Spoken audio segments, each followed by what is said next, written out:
Hey everyone, in this video we're going to look at the Kubernetes Metrics Server, what it is, what it stands for, and how to set it up in your cluster. The Metrics Server is a cluster-wide aggregator of resource usage data.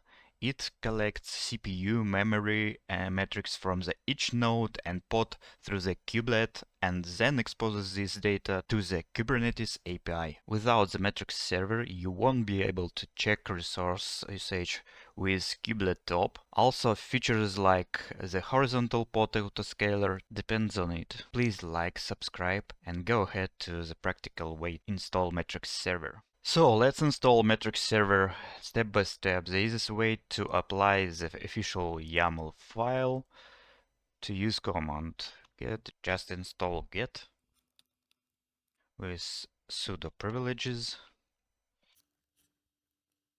and download deployment. You can review or modify your deployment configuration here. Just go inside. I use only one replica, but if you have a cluster, you need to use as much as you have nodes. So, and let's apply the file deployment metrics server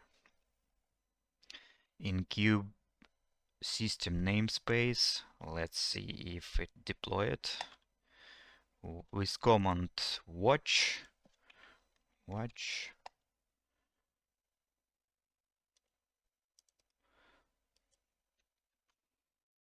Sometimes after installing the metrics server, you might see errors like failure to get kubelet metrics, or the kubectl top command simply doesn't work. You have to fix this issue. Deployment configuration with command edit deployment.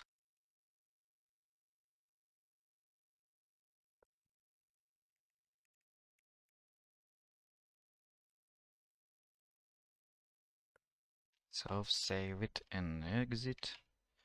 This makes the metrics server skip TLS certificate check when connecting to kubelet.